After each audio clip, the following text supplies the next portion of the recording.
I'm going to give you some books to read so you don't act stupid.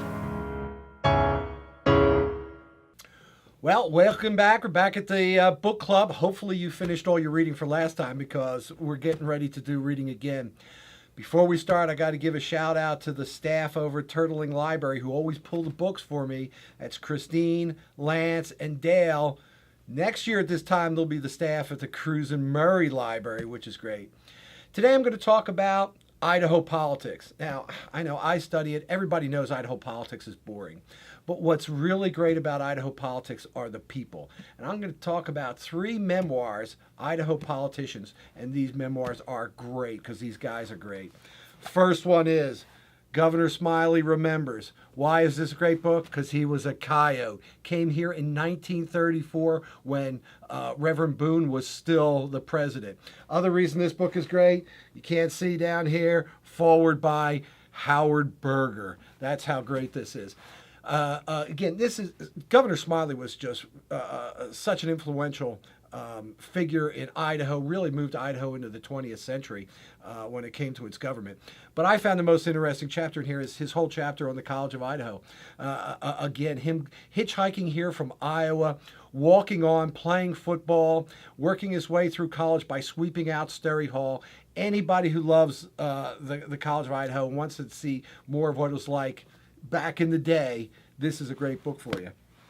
Next book I got, another great character here, Phil Batt. And this is maybe one of the oddest memoirs I've ever read. And you can kind of tell by the title, The Complete. He spells complete in this odd way, you might say. It's also self-published.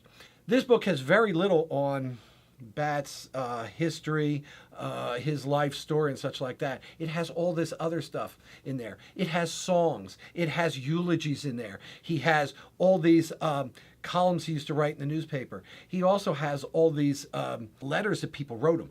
Crazy people writing him letters and his responses to them.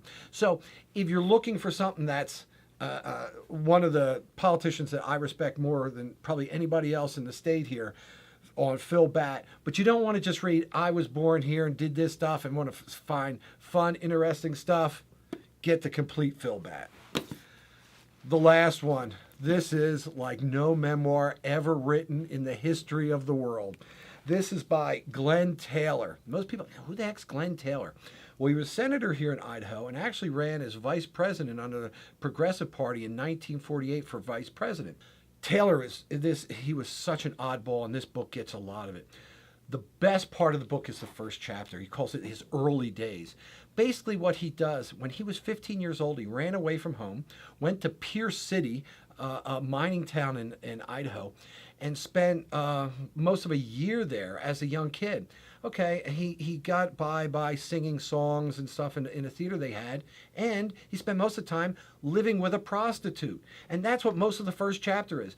Tell me another political biography where you have the whole first chapter is the writing about living it with a prostitute at age 15.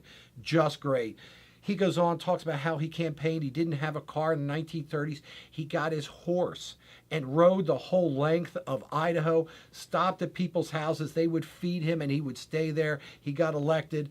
Just an absolutely amazing book. The way it was with me. What's really funny is how he ended his life. He lost his hair.